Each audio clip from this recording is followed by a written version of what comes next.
Masih di Sapa Indonesia Malam bersama saya Friska Clarissa. Penerima SP3 kasus ijazah Jokowi Egy Sujana minta proses hukum pelaporannya ke Polda Metro Jaya terhadap Roy Suryo tetap berjalan. Egy mengaku tersinggung dituding pengkhianat oleh Roy Suryo karena menemui Jokowi di Solo.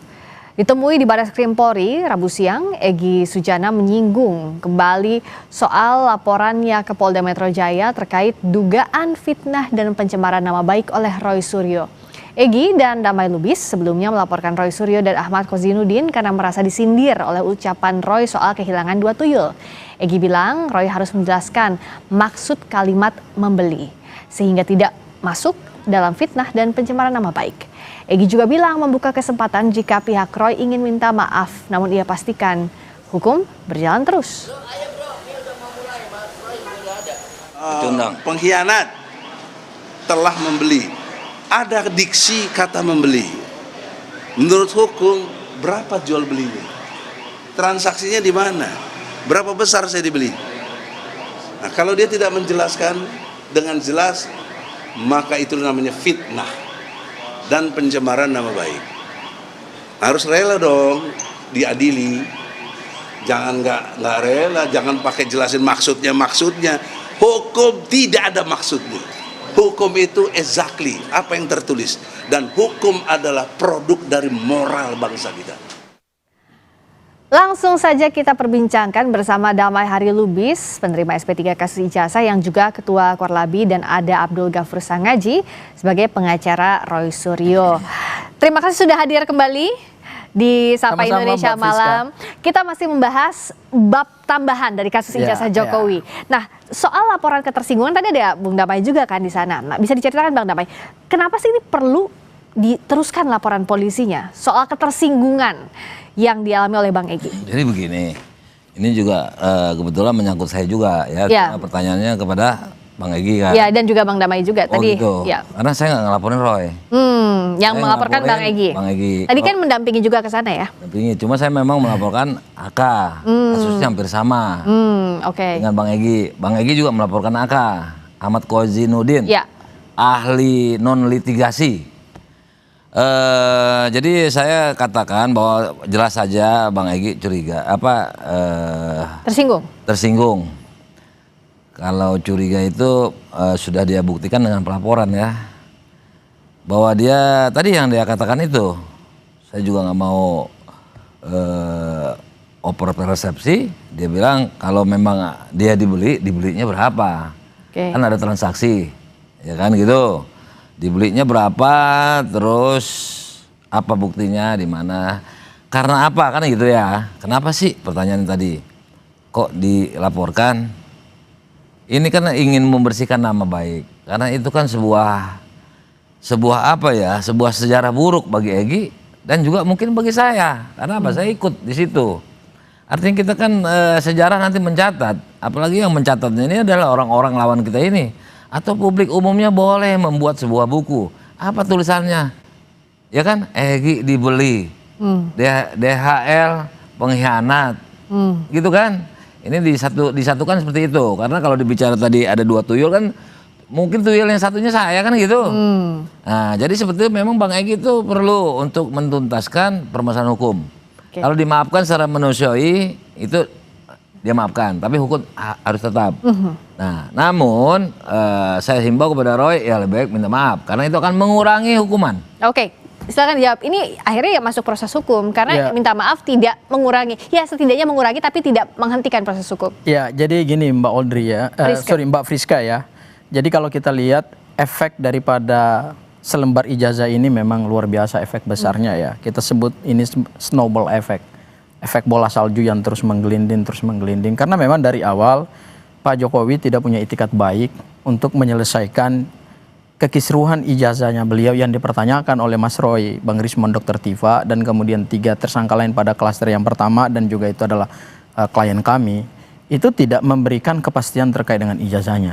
Jadi tidak ada mitigasi risiko yang dilakukan oleh Pak Jokowi, sehingga efeknya kemana-mana. Begitu Pak Jokowi sudah menempuh proses hukum pidana, kemudian kami melihat bahwa SP3 yang dikeluarkan oleh penyidik Polda Metro Jaya itu cacat formil dan cacat material, maka kemudian kami memberikan kritikan yang tajam dan pedas kepada Polda Metro Jaya gitu. Dan harus dipahami bahwa sindiran ataupun ketersinggungan itu muncul karena adanya kritik kami yang sangat keras terhadap proses SP3 yang cacat hukum. Ya, sehingga ada kalimat-kalimat atau diksi-diksi membeli. Jadi memang sehingga dia ke Mabes Polri untuk minta SP3 juga. Istilah membeli itu kalau kita lihat peristiwa hukum yang diduga peristiwa pidana seperti laporannya Bang Egy itu kan membeli bukan dengan uang, membeli dengan KUHP dan KUHP Solo. Membeli itu kan bukan membeli transaksi bisnis seperti yang dijelaskan Bang Egy tadi, tetapi membeli menggunakan instrumen hukum, karena rujukan hukum sampai kemudian SP3 keluar dan kemudian hari ini Bang Damai sudah mendapatkan golden ticket, 3 lagi masuk di dalam perkara hukum ini, itu dari awal memang kami kritik keras gitu loh. Ya kan wajar dong kami kritik, karena kenapa? Karena penegakan hukum SP3 itu adalah bagian dari perkara besar ini. Jadi pihak Anda tidak akan mencabut pernyataan soal membeli itu? Oh, kami tidak akan mencabut itu karena kenapa? Itu adalah satu bentuk kritik terhadap penegakan hukum yang tidak sesuai dengan KUHP dan KUHP baru. Okay. Ya, jadi membeli itu harus dipahami. Jadi Bang Egy saya pikir juga mungkin penafsirannya terlalu berlebihan. Ya, perasaannya mungkin terlalu terbawa gitu ya, terlalu terbawa perasaan lah. Padahal seharusnya Bang Egy dan Bang DHL ini kan harusnya lebih sukaria ya, bersukacita gitu, mendapatkan SP3 sehingga mereka tidak lagi berkasnya dilimpahkan ke kejaksaan. Bang Egy sama Bang Damai baper nggak? Tadi dikatakan terbawa perasaan. Ya dia kan nggak ngalamin, dia kan yang orang ikut-ikutan ini, ya kan ikut-ikutan di tim. Jadi kalau materi, substansi dia nggak paham, nggak bakal menjiwai betapa kita ini kerja keras menyusun. Tiba-tiba Roy juga kita ajak, setelah itu dia bisahkan diri sebagai RRT, ya kan? Kami memang nggak ada hubungannya dengan TPWA, tapi pada suatu saat ketika dia sudah mulai merasakan ada gejala-gejala kritis, kami buktikan ya kami tetap bersatu, takbir katanya kan? Itu mimikri bagi saya, itu mimikri, suatu kepalsuan itu. Nah tapi soal tadi tidak akan mencabut pernyataannya soal membeli, Anda ya nggak apa-apa. Berarti kan tidak minta maaf, ya kan? Artinya mungkin diwakili, mau wakili nggak nih? Karena suka blunder ini, suka besok ngomong A, besok ngomong B, ya kan? Katanya cacat hukum. Kami tidak pernah berubah, Bang. Katanya cacat hukum, tapi dia minta sekarang SP3 karena DHL sama Egy udah dapat. Ini satu kesatuan, kan gitu. Padahal dalam hukum itu setiap orang menanggung kesalahan sendiri-sendiri. Pribadi apa yang mereka buat? Nggak bisa digabung, ya kan? Nah, nanti kan ada penyertanya, ya kan, pelaku utama, kan gitu. Apa ujung-ujungnya karena minta SP3 juga, Bang Sangaji? Minta SP3-nya pun salah. Masa mintanya ke Irwasum? Ya, jadi perlu digarisbawahi bahwa tidak ada permintaan SP3. Ya, tidak ada permintaan untuk menghentikan penyidikan. Yang ada adalah kami minta melalui otoritas yang punya kewenangan untuk mengkoreksi penegakan hukum ini. Karena kenapa? Kalau tadi disebutkan konsep hukum pidana adalah pertanggungjawaban pelaku, iya betul. Itu memang asas hukum pidananya seperti itu. Tetapi dalam konteks keluarnya SP3, kita menyandarkannya adalah pada hukum formil. Jadi beda-beda nih, acara pidana. Argumentasinya sama Refli Harun beda. Apa yang dianggap nggak konsisten? Dia udah bukan pengacara RRT nih. Saya jelaskan dulu Bang, saya jelaskan dulu. Karena yang mengajukan itu kan RRT. Kami kuasa hukumnya Mas Roy bersama 3 tersangka lain pada klaster pertama. Ya, jadi clear itu ya. Yang mengajukan ini kan RRT. Tapi saya sudah berkomunikasi juga dengan beberapa tim kuasa hukum rekan kami yang lain di RRT, dan mereka sudah juga mengirimkan ke saya. Permohonan mereka sebenarnya adalah mengevaluasi penegakan hukum dalam konteks 2. Pertama adalah penetapan tersangka, kemudian yang kedua adalah mengevaluasi secara keseluruhan keluarnya SP3 gitu loh. Karena gini, SP3 itu keluar itu adalah bagian dari hukum acara pidana. Nah ini hukum acara pidananya yang nggak dijalankan dengan baik nih oleh penyidik Polda Metro Jaya, yaitu pada ketentuan pasal 79 ayat 4, di mana ketika semua persyaratan restoratif justice itu sudah dipenuhi, maka pelapor harus mencabut laporannya, baru kemudian SP3-nya terbit. Kenapa laporannya harus dicabut? Ya karena itu perintah undang-undang, ya, bukan maunya kami. Menurut Anda ada cacat formil dan material? Jadi begini, ini keterangannya beda, jadi saya mau bantah yang mana. Dia bilang nggak minta SP3, padahal Refli Harun bilang minta, cuma bukan melalui RJ. Dia mengutip pasal 24, ya kan? Nah, SP3 itu tidak harus berbentuk RJ, banyak poin-poinnya, ya kan? Nah, kan gitu. Ya kita buat junto lah ke pasal 109 KUHP umpamanya 24 itu kan rinci. Saya udah sampaikan tuh di studio kemarin. Nah, kita buat di situ ada 3 alasannya. Yang penting bahwa tidak cukup bukti, daluarsa perkaranya, ya kan, meninggal dunia. Refli bilang kalau Egy Sujana sama Deha Lubis kan belum meninggal dunia, ya kan? Itu menunjukkan pasal itu. Ya saya kan sedikit-sedikit mengerti KUHP. Nah ini dia bilang nggak ada, malah menyinggung masalah salah. Kalau dianggap cacat hukum, ngapain diminta lagi? Kan itu cacat hukum mintanya ke Irwasum. Ini kita kutip RH ya, saya lebih percaya RH nih karena dia terbuka. Kalau ini kan kadang-kadang besok A, menit kemudian bisa B. Oh bang, jangan begitu bang. Saya nggak pernah berubah loh bang. Nah, sekarang RH bilangnya seperti itu. Ya, tapi kau klarifikasi dulu sama RH. Ya enggak, kan RH juga, itu. RH juga kan semalam juga sampaikan juga ke rakyat bersuara bahwa kami tidak memohonkan di TV sebelah ya, di TV sebelah ya. Saya sebenarnya mohon maaf menyebut acara. Tapi apa yang berbeda? Nggak dimohonkan, SP3-nya nggak dimohonkan. Yang dimohonkan adalah karena penegakan hukum ini menabrak KUHP, maka seharusnya berdasarkan pasal 24 yang tadi itu prapit harusnya. Sebentar dulu. Oke, Saya mau melanjutkan. Kalau ke Irwasum itu hanya untuk supervisi, ya kan? Istilahnya evaluasi ke situ. Nanti larinya kemana? Ke penyidik juga. Karena dia, oh iya nih ditemukan kesalahan beracara dari penyidik. Dan itu sudah dilakukan dulu. Ngapain balik lagi ke sana? Coba, mau apa? Kalaupun dikabulkan, itu cacat hukum. Tempatnya pencacat hukum nggak mungkin dikabulkan karena bukan hak hak Irwasum untuk SP3. Saya kasih tahu nih sama rekannya Era. Kan satu tim ya, sama Era ya. Dalam membela Roy ya. Ya, udah selesai. Oke, karena udah selesai, saya lanjutkan ya. Singkat dulu sebelum kita lanjutkan. Jadi kalau kita merujuk ke pasal 24 KUHP yang baru, itu SP3 kan alasannya satu, yang paling pokok-pokoknya aja deh. Pertama adalah karena tidak cukup bukti.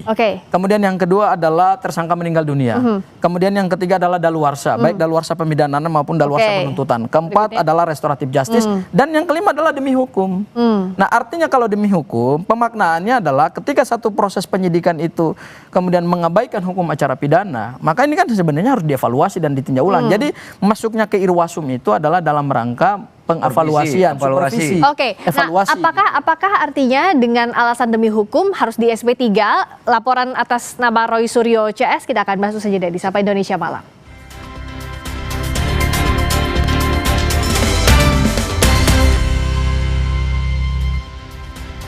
Kembali lagi di Sapa Indonesia Malam, masih bersama Damai Hari Lubis, penerima SP3 kasus ijazah, yang juga Ketua Korlabi, juga ada Abdul Ghafur Sangaji sebagai pengacara Roy Suryo. Jadi kalau menurut Bang Damai ini salah kamar apa gimana nih? Nah, jadi begini, menurut saya itu Refli Harun itu ibarat kita, ini analogi ya, punya uang banyak nih, mau simpan uang, tapi ke pesansip, ya kan?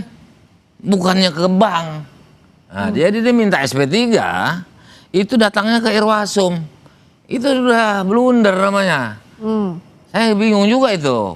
Apa cuma jaga ritme ya? Karena dalam artian desakan dari dikembalikannya itu berkas P19, mungkin kan untuk menjaga itu atau mencari-cari, kita apresiasi tapi ya dalam rangka membela itu bukan seperti yang orang yang kepengen menggiring cleannya, tapi ingin membebaskan. Saya salut di situ poinnya, itu substansi. Namun caranya salah polanya, gitu loh ya. Ke Irwasum itu hanya untuk evaluasi, ya kan, supervisi lah pembinaan ya, karena ditemukan. Tapi kalau SP3 ya mungkin segera dikeluarkan itu, menolak kalau mintanya ada poin itu ya. Nanti kita lihat lah ya. Tapi kalau dia Refli itu mengupas pasal 24 KUHP itu udah otomatis untuk SP3 kan gitu. Cuma tidak mau RJ karena RJ itu adalah salah satunya cara melepaskan tersangka dari tuduhan. Ya. Seperti itu. Kalau dianggap tadi salah alamat untuk mengajukan SP3-nya ya Anda sudah bersiap untuk langkah lain atau gimana? Atau ya coba dulu aja SP3-nya? Oh enggak. Ada hubungannya sama RH. Yang pasti adalah klien kami, Mas Roy dan 3 tersangka lainnya di klaster pertama itu tidak ada opsi untuk restoratif justice. Tidak ada opsi untuk menempuh yang dilakukan oleh Bang DHL, oleh Bang ES, pergi ke Solo bertemu Pak Jokowi, kemudian salaman tanpa meminta maaf, lantas dianggap sudah selesai. Oh, nggak akan seperti itu. Artinya fokus kami hari ini adalah memperkuat Kalau pembuktian. dimaafkan boleh, saya kan minta maaf. Kalau dimaafkan, kalau minta maaf, Ya kalau gini, nggak mau. tapi yang pasti tidak akan ke Solo. Tapi kalaupun Pak Jokowi memberikan opsi memaafkan, ya itu haknya Pak Jokowi. Monggo aja silahkan. Itu kan hak Tapi kalau hak saya personalnya rasa, beliau kan. ini kan kata dia kan, tanpa maaf dapat restorasi. Mungkin dia sudah mulai percaya, ya kan gitu. Karena itu dari awal saya sampaikan. Tapi kalau saya rasa kasih Roy itu saya rasa nggak mau. Kalau dari melihat itu memang saya benarkan tidak akan ke sana. Kalaupun ke sana mungkin harus minta maaf. Bahkan jangan-jangan harus cium tangan sama jalan ngesot kali. Oh, apalagi itu Bang, apalagi itu. Iya, tapi Itu saya pasti yakin- ditolak gitu Bang. Saya yakin nggak mau. Iya pasti. nggak Pasti mau. berbeda, tidak akan Tidak mungkin akan- datang. nggak ke mungkin Solo. dapat lagi. Tidak akan melakukan Ya pilihan kan? itu Bang. Ah, Sudah tertutup karena dia pintunya, sudah kita keras. lihat. Bukan, menurut saya Roy itu memang nggak mau keras. RRT ya, itu keras tidak mau. Di klaster pertama itu tidak akan mungkin datang ke Solo Nggak untuk mungkin. minta maaf atau meminta restoratif kalaupun justice. mungkin tidak lagi dapat seperti pola kami. Kenapa bedanya? Ya kan? Selain karena keras. Ya karena RRT? keras itu. Mungkin kalaupun ada, mungkin apa yang dia diisukan selama ini, ya kan? Peluk-pelukan, ya kan? Maksudnya? Terus minta maaf. Oke. Saya rasa Roy nggak bakal mau. Oke. Apalagi ditambah dengan ngesot. ngelewat. Artinya akan susah sekali Akan jalan. susah. Dan Pilihan nggak itu bakal tidak akan mau. diambil. Pilihan Oke. itu Roy tidak nggak akan bakal mau kalau diambil. disuruh Iya benar. begitu. Jadi Apa betul, itu pilihan itu Betul ya? tidak akan ada. Restoratif justice tidak ada. Tetapi yang pasti begini, kami justru melihat bahwa tensionnya adalah pelapor dalam hal ini atau kubu sebelah justru lebih banyak menggiring untuk dilakukan restoratif justice. Kubu sebelah ini yang mana? Ya, kubu sebelah. RRK apa RRT?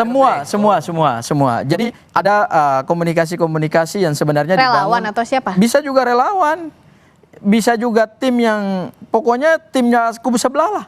Yang saya nggak bisa sebut namanya ya, itu melakukan komunikasi dengan kami. Saya juga dihubungi gitu ya kan untuk diajak restoratif justice ketemu Pak Jokowi. Justru saya melihat ini ada satu bentuk keanehan di dalam konsep restoratif justice.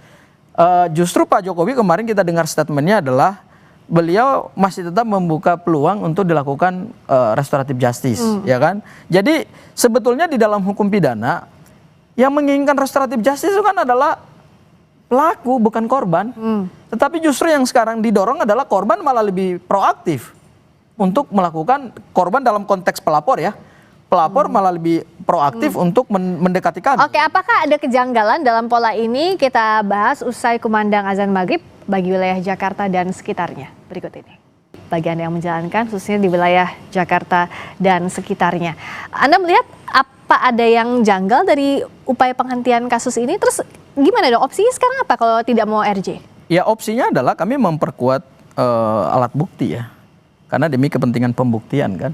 Dan hari ini kami baru saja menemani salah satu ahli dari Bang Ganjar dari Universitas Indonesia yang masih dalam proses pemeriksaan. Saya akan balik lagi ke Polda Metro Jaya untuk mendampingi. Oh, malam ini masih balik ke sana? Masih di Polda gitu ya. Soal apa itu? Soal keterangan ahli pidana ya, bahwa pasal 263 bukan pasal 263 ya, tapi pasal 310 311 yang sekarang sudah dikonversi menjadi pasal 433 434 karena objeknya adalah ijazah, menurut pendapat ahli beliau itu tidak bisa disebut sebagai penghasutan. Tidak bisa disebut sebagai pencemaran nama baik, fitnah, apalagi di dalamnya ada penghasutan gitu. Jadi itu tidak jauh lah dari unsur deliknya ya. Karena yang disebut dan dikaji itu kan objek. Objek itu kan objek ijazah, tidak melekat harkat dan martabatnya gitu kan. Kecuali ijazah itu punya harkat dan martabat. Sementara yang dilindungi di dalam hukum pidana terkait dengan pencemaran dan fitnah itu kan adalah harga diri seseorang sebagai pribadi kodrati atau naturally person yang oleh Tuhan memang diciptakan dan harus dilindungi oleh undang-undang gitu ya kan. Tapi karena yang disebut dan dikaji ini adalah objek ijazah, maka jauhlah dari penerapan pasal 310 311 karena itu yang berkaitan dengan pencemaran dan fitnah, apalagi ada hubungannya dengan penghasutan, apalagi penghasutan kan deliknya delik material. Nah, itu yang hari ini beliau memberikan pandangan hukum, pendapat hukum di Polda Metro Jaya gitu ya. Apakah nanti pendapatnya kemudian seperti apa, ya itu tentu akan dipertimbangkan oleh hakim ketika perkara ini naik ke persidangan. Oke, di Polda masih jalan terus. Kalau dari Bang Damai, apakah memang kasus ijazahnya ini ya nggak bisa SP3, harus jalan terus aja sampai ke pengadilan, sampai berkasnya lengkap dulu ya, baru dilimpahkan ke pengadilan, ke kejaksaan diterima? Atau harus berbarengan juga dengan laporan yang disampaikan oleh Bung Egy dan juga Bang Damai tadi soal ketersinggungan dari kubu Roy? Kalau saya sih berharap secara hati ya, itu kan teman-teman saya. Artinya berjuanglah sebaik-baiknya untuk melepaskan diri. Hanya cara, pola, atau metode kawan-kawan ini sampai sekarang belum seperti gambaran saya bagaimana cara membela diri. Termasuk Repi Harun. Ya kan, tidak menyebutkan apa asas legalitas mereka, apa legal standing mereka, sehingga ingin melakukan perjuangan ini yang menurut mereka perjuangan tentunya kan, bukan suatu kejahatan. Itu yang belum singgung, hanya menuntut pasal ini seperti yang diulang tadi 310 ini. Itu kan perdebatan material, itu di pengadilan berarti kan naik. Kalau saya enggak, apa legal standing kami, apa asas legalitas kami sehingga kami dijadikan tersangka. Kok kami mau dihukum sementara kami sedang menjalankan undang-undang ius consistem, hukum yang harus berlaku. Bahkan dalam undang-undang tipikor dikasih hadiah rakyat itu yang bisa membantu membongkar. Nah, itu ya. Jadi jalannya nggak bagus menurut saya. Memang tidak mengerti tentang masukan-masukan yang saya masalahnya Bang DHL. Ini saya dulu ngarahkan. Jalan yang ambil itu kan ketika diambil alih oleh mereka ini, ilmu saya udah nggak nyambung. Masalahnya jalan yang diambil oleh Bang DHL ini kan adalah pada saat beliau ditetapkan sebagai tersangka, beliau tidak memperjuangkan apa yang beliau yakini dari awal bersama teman-teman ini. Karena inilah tidak mengerti. Karena kekompakan itu kan ada bersama teman-teman yang ada kamu nggak tahu dalam klaster orang luar ini. Kebetulan akhirnya Bang DHL ya kami bilang ya kalau kata teman-teman itu kan mengambil jalan sendiri kemudian balik tidak lagi ingin jadi tersangka gitu. Bang DHL nggak berani maju ke proses persidangan untuk membuktikan apa yang sebelum mendapatkan RJ itu beliau temukan. Ngomongnya baru berhenti nih, tutup mulut ini. Silakan Bung Damai. Nah, jadi gini, tanda-tanda mereka nggak ngikut saya ya. Kalau Kurnia masih ngikut pertama, masih bisa dilihat di BAP-nya, ya kan? Dasar dia adalah Undang-Undang Polri pasal sekian. Jadi bukan pasal-pasal tuntutan, tapi ketika di-tackle sama dia, di-handling sama dia nih, ya kan, berantakan. Dan saya juga nggak bisa. Memang tanda-tanda mereka ingin meninggalkan saya dengan Egy, mengkhianati saya dengan Egy, tanda kutip ya, sudah ada. Pak Jokowi lapor tanggal 30, 2 Mei mereka kumpul membuat suatu agenda. Saya hadir di situ, jiwa besar saya hadir. Foto saya nggak ada, Egy nggak ada. Kalau Bang DHL ini sejarah nih, ya kan? Di Gedung Juang, semua yang tidak ada hubungannya dikasih bicara. Tapi intinya udah mulai itu. Tapi intinya adalah kalau untuk kasus ini singkat cerita harus lanjut aja sampai ke pengadilan. Jadi begini maksud saya kalau bisa dia, itu kan kawan saya hati nurani ya, bicara hati nurani.